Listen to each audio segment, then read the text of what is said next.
We exist on another plane altogether. So the new message teaches us that though we live in separation and though we've come into form as individuals and we identify ourselves as individuals and we live within kind of an enclosed system of our own thoughts and beliefs and responses to life, the deeper part of us is still connected to our source. It never left. We're here as a wandering soul, wandering in the universe, the soul being the part of us that is wandering in the universe, but the deeper part of us is still connected. However, it goes with us everywhere we go. And it alone holds the key to who you are, what you're here to do, and who you're really destined to meet. Because these things are not part of culture or religion, at least the surface of religion, because there's something you didn't create for yourself or borrow from someone else, people are very distrustful of this. There's a reason why the inner life was discouraged for worldly people in most of the great traditions. If not discouraged, at least not offered with any kind of serious intent.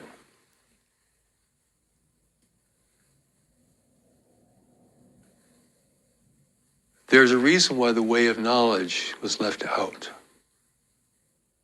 of the Quran and the Bible.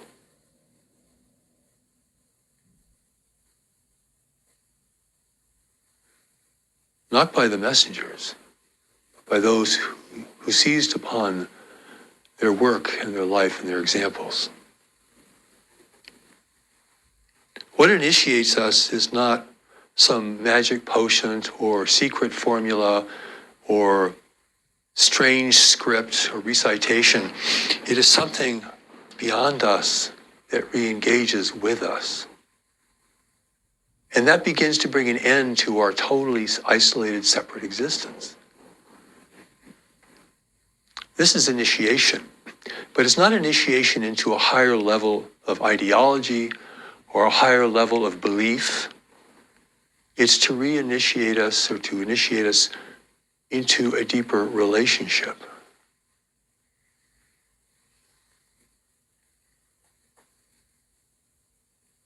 And that begins to fracture our shell, our personal shell, our isolation. So confusing, it's not easy. My God. Many people just run away at the first sign of it. Try to reassert themselves, try to reestablish who they thought they were. But you know, the people undergoing real initiation would find that very hard to do. Because when God strikes you, God really strikes you.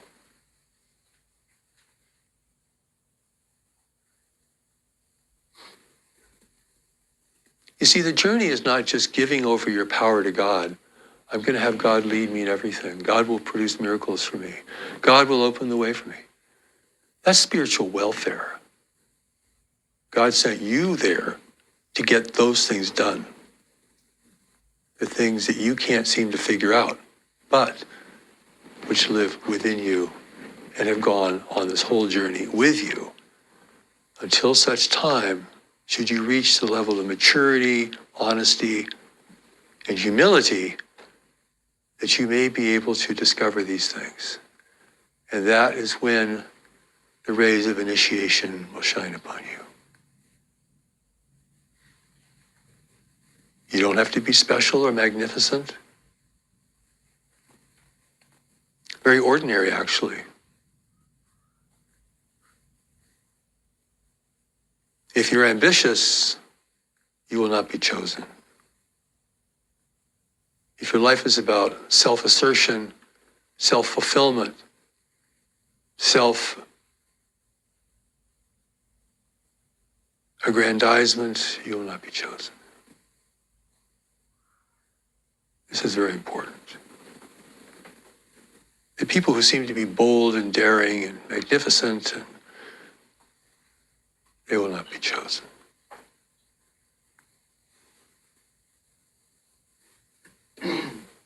Heaven knows who is ready. Heaven knows who has a chance to be successful.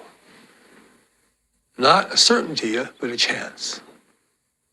If they can follow this journey that this initiation will set out for them, which takes them in a different direction, establishes a different foundation within them over time. After they've gone through a period of confusion and disassociation about what's happening, if they will follow that, then a greater certainty within them will begin to become apparent to them through demonstration.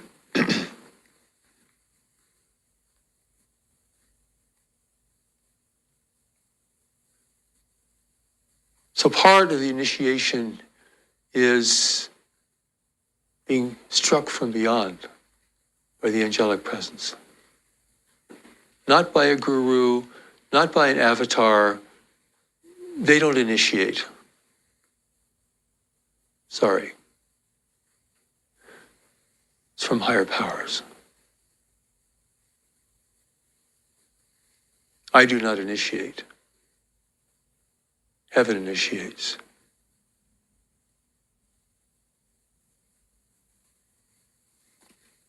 No ceremony will initiate you.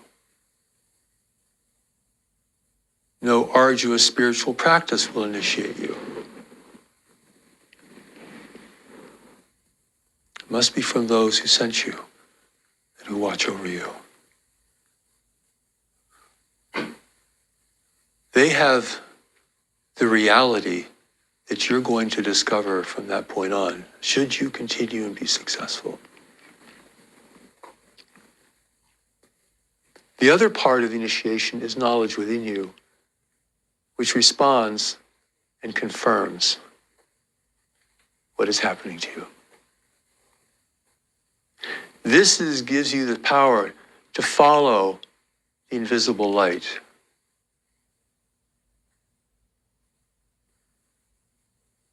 This is what discourages you from trying to establish your own philosophy or understanding or someone else's in order to explain this mysterious experience that you're having. This is the power that holds you back from doing reckless things. It has been holding you back all along from giving your life away to people, places, and things that do not represent your real purpose or destiny. And though we may not heed that restraint, it is still there. Everything you've done in life and not done in life, its only importance is whether it can bring you to this point of initiation from heaven's standpoint. I say this because this is revealed in God's new message for the world in great depth.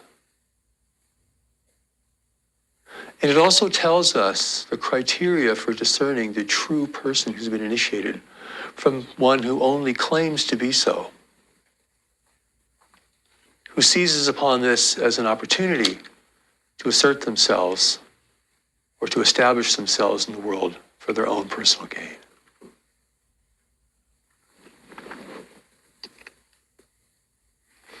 There's some interesting things that will give you a clue as to discern who is a true initiate, who is a true teacher.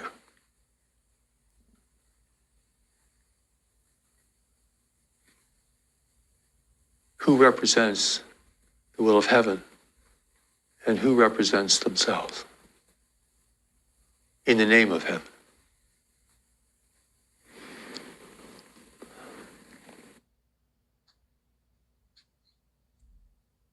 In life, there's the true physician and then there is the false physician. There's the true artist and the false artist. There is the true servant and then there is the untrue servant. Every role of any value has both the true and the false that are manifest in our world. And false just doesn't mean cunning or deceitful. It can simply just mean ignorant.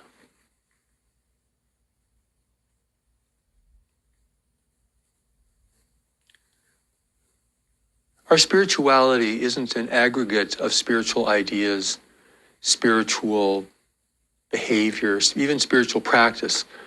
It's the reinitiation of a core relationship that we have with our source and those who sent us. It is the return to relationship. What else could end separation but the return to relationship?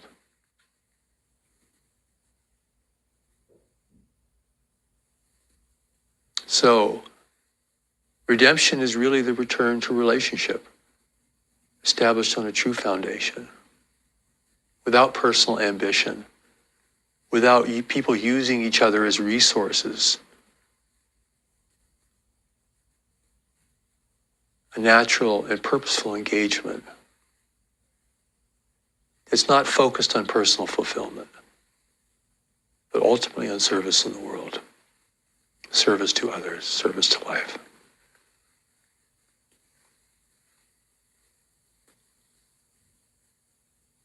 The false initiates will always proclaim themselves with pride and self-assertion. They will claim a greater association. They will claim that they speak the words of divine power and significance, and that they have passed through many levels and stages to be where they are. They will proclaim themselves. The real initiate will not do this unless asked to do this. But they themselves are humble people. They do not seek glory or recognition. They don't want to be people to be attracted to them because of their appearances. They'd rather be the plain cup instead of the silver chalice. They're simple, uncomplicated, willing to follow, willing to not know where they're going, but responsible for what they do and not simply passive in their engagement.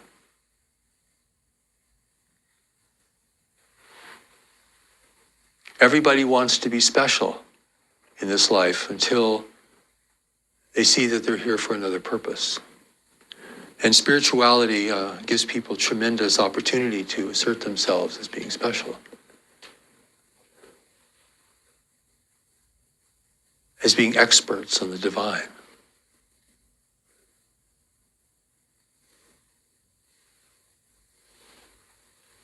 Whatever we may discover or know about our spiritual foundation, we will never know how God works, really. So what religion can claim this as an exclusive right, an exclusive privilege? In a universe of 1 billion races and more, with countless religion, who has a religion that's the one religion? No religion can claim to understand the work of the divine in physical reality. So people develop cascading levels of ideology, metaphysical understanding. But it's all in the mind, you see. It's not happening at a deeper level. You know, the people who have really been struck in this process of awakening, you can tell they've really been through a lot. It has worn them down, not built them up. It has stripped away what is false within them, not added the false to them. They have become more simple, more basic, more connected, more relational, instead of someone who seeks to establish themselves in their unique position.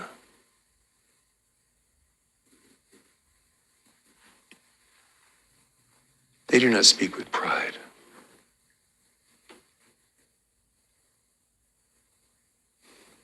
This is so very important to understand, because We can think we're undergoing through a process of initiation, but I can assure you that you can't really say that until the evidence of it is proven. Because real initiation here means you will be struck to your core. To a depth you didn't even know you had. It's not going to be some wondrous, pleasant, effervescent experience. It's going to blow you away, either all at once or bit by bit.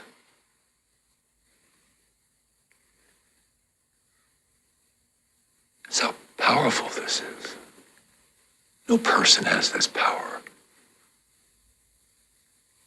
There are gifted teachers. There are skillful practitioners, but no one has this kind of power. So the true respondent then learns to become ever more humble, and yet gains greater strength while they do so, greater competence, greater responsibility for their life and affairs. They realize that God is not going to take care of everything for them, as if they're some wandering child. God will lift them up, but only in a certain way, only within the context of relationship. The true respondent will always feel like whatever they may discover, whatever truth they may come upon, whatever skill they may develop, is only because of the sacred relationship they're in. It is the relationship that now becomes significant, not the person. So the new message teaches there are no great individuals, there are only great relationships. I had to sit with that for about a decade to see if I could fathom that. Not by trying to understand it, but by walking around it and being with it. See, greater truth is never understandable in the moment. That's the shallow stuff. The big stuff you have to live with and walk around it frequently because it's bigger than you are.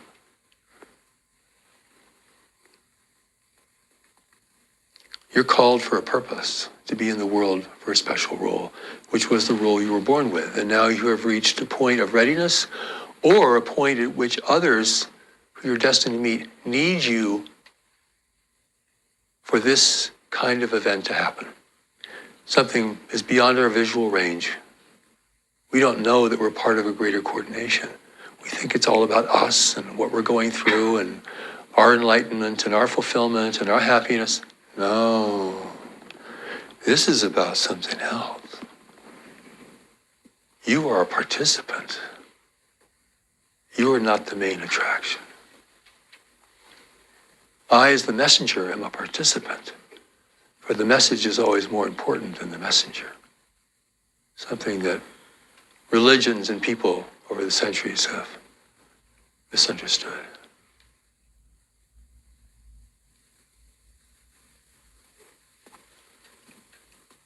So the messengers are worshipped and their message is forgotten.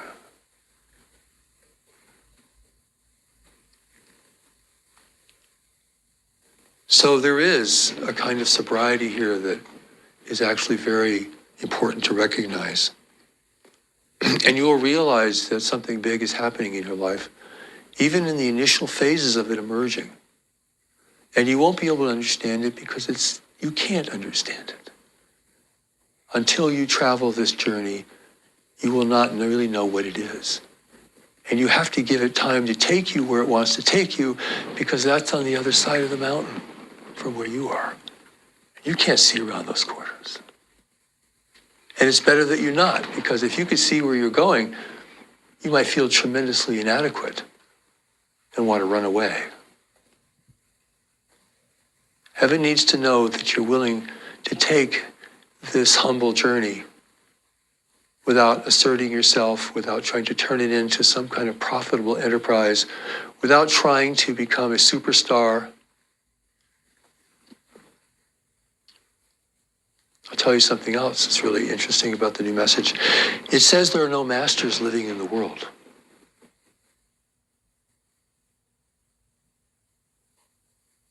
So what is mastery?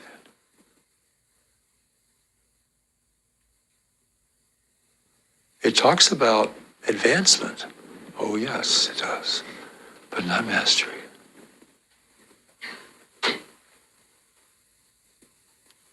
Everyone who's still in physical life is still a student of life at this level, even if they become a great teacher.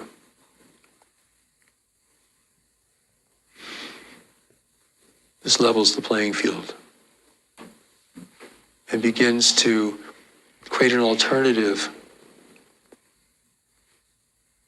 to the false assertions and the mistruths that abound everywhere. It's a very kind of contaminated environment, spiritual journey. So what I'm telling you here today can help you discern the true from the false. The truly initiated and those who only wish to be so. And within yourself, it becomes a measure of trying to understand what's going on in you. Is this just happening in your mind? You're going through a transformation of understanding? That's not true initiation.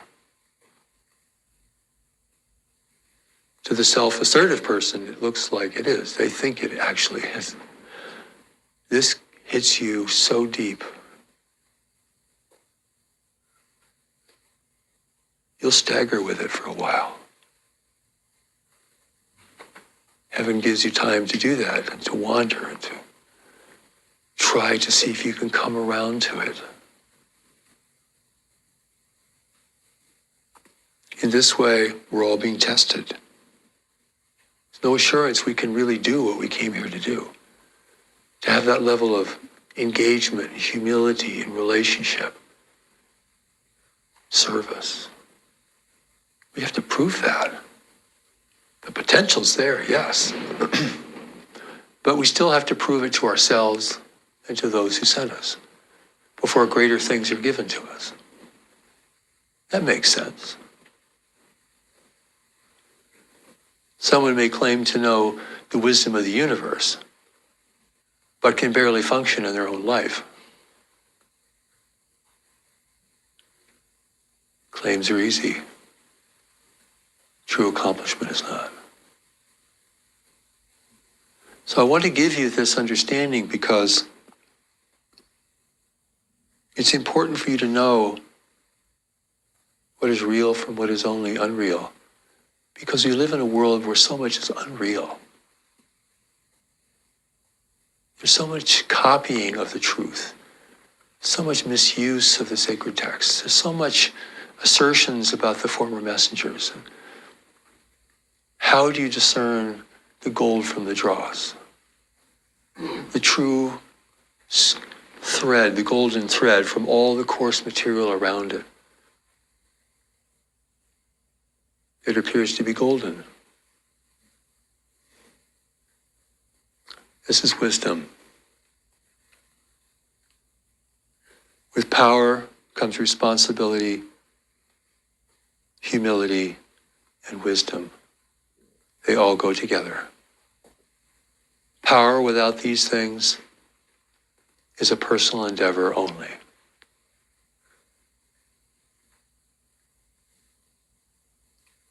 There's a greater gift awaiting you, and if you are beginning to feel the stirring of its emergence, then allow this to happen. Do not define it. Do not go to your friends asking for explanation. Let it happen.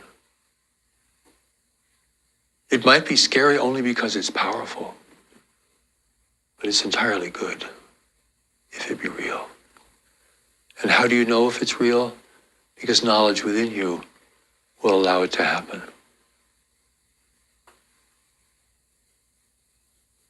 In fact, knowledge within you will be part of the whole process of it happening. Because heaven doesn't seek to bring you to heaven, it seeks to bring you to knowledge. Because knowledge holds for you why you're here, what you're here to do. And that represents your engagement with heaven in a practical, meaningful way. Only God knows how it works. And it works. May this blessing be with you. Nasino Varikra.